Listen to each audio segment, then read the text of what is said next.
On January 8, 2005, Dave Shaw dove 886 feet into an underwater cave to recover a dead body. 12 minutes later, Dave was dead too. His camera kept recording.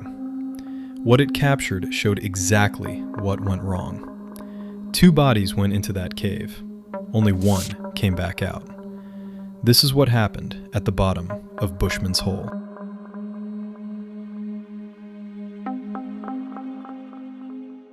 Dave Shaw was 50 years old, an experienced technical diver from Australia living in Hong Kong. He had completed over 300 cave dives. He held multiple depth records. Dave was methodical, careful, obsessive about planning. In October 2004, he had already dove to this exact spot in Bushman's Hole, one of the deepest underwater caves in the world, located in South Africa. On that first dive, at 886 feet down, he found something no one expected to see: the body of Deon Dreyer, a 20-year-old diver who had disappeared in December 1994, 10 years earlier. Deon's parents never got closure. They never got to bury their son. Dave decided he would bring Deon home. He would attempt the deepest body recovery in diving history. Bushman's Hole drops straight down like an underwater elevator shaft. At 886 feet deep, the pressure is crushing, 28 times what you feel at the surface. At that depth, you have minutes before nitrogen narcosis makes you confused, disoriented, essentially drunk. Your body consumes air faster, your judgment fails. One mistake, and you're dead. Dave's plan was precise. He would descend with multiple tanks of different gas mixtures. He'd have 12 minutes at the bottom. Just 12 minutes to find Deon's body, secure it in a body bag, attach lift bags, and start ascending. His dive partner, Don Shirley, would wait at a shallower depth as backup. They spent weeks preparing. They rehearsed every step. They had contingency plans for every scenario. On paper, it was perfect. On January 8, 2005, Dave Shaw entered the water for the last time. What happened at the bottom that turned a perfect plan into a death trap? Dave descended into the blackness. At 50 feet, the sunlight faded. At 200 feet, it was pitch black. He switched on his lights. The walls of the cave disappeared into infinite darkness. His camera mounted on his helmet recorded everything. 300 feet, 400 feet, 500 feet. The pressure built with every foot. His breathing echoed in his regulator. At 800 feet, he could see the bottom. There, lying in the silt, exactly where Dave had found him 3 months earlier, was Deon Dreyer's body. Perfectly preserved in the cold water, still wearing his wetsuit and gear from 1994. Dave checked his dive computer. He had 12 minutes. He got to work. He pulled out the body bag and moved toward Deon.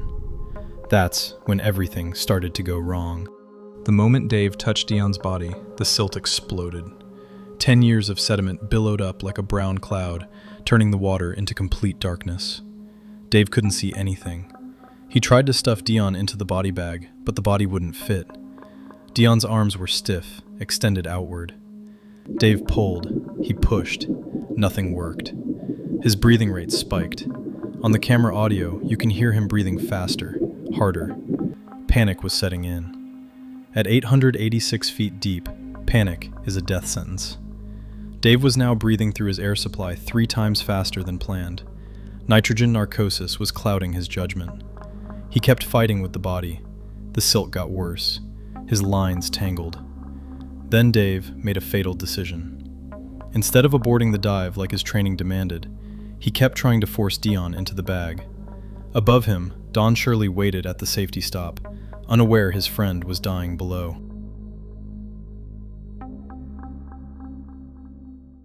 Dave's breathing became desperate, rapid gasps echoing through his regulator. The camera shook violently as he thrashed in the silt cloud.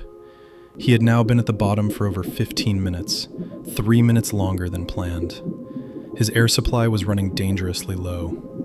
In the footage, you can see his gloved hands fumbling, movements becoming sluggish and uncoordinated. then, the worst thing that can happen to a diver happened. Dave became entangled. His own lines, Deon's lines, the body bag, everything twisted together in the murky water. The more he struggled, the more trapped he became. At 886 feet, wrapped in lines with depleted air and full-blown nitrogen narcosis, Dave Shaw stopped moving. His breathing slowed.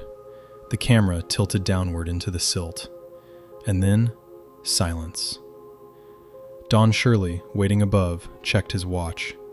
Dave was overdue. Something was very wrong. Don Shirley checked his dive computer.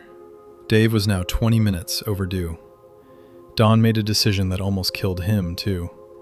He descended deeper, past his planned depth, searching for Dave.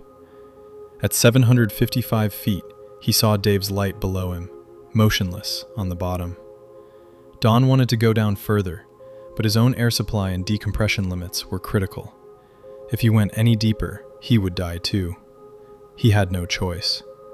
Don turned around and began his ascent, knowing he was leaving his friend behind.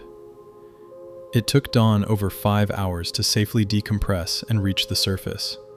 When he finally emerged, he delivered the devastating news. Dave Shaw was dead. A recovery team was assembled, but they faced an impossible question. How do you recover a body from 886 feet when the last person who tried it died in the attempt? The answer came 10 days later, when something unexpected happened. 10 days later, Bushman's hole gave up its dead. Dave Shaw's body floated to the surface on its own. And incredibly, still tangled in his lines, was Deon Dreyer's body. Dave had succeeded. Even in death, he had brought Deon home.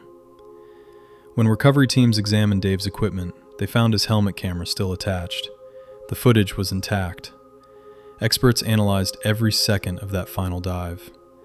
What they discovered changed cave diving safety protocols forever.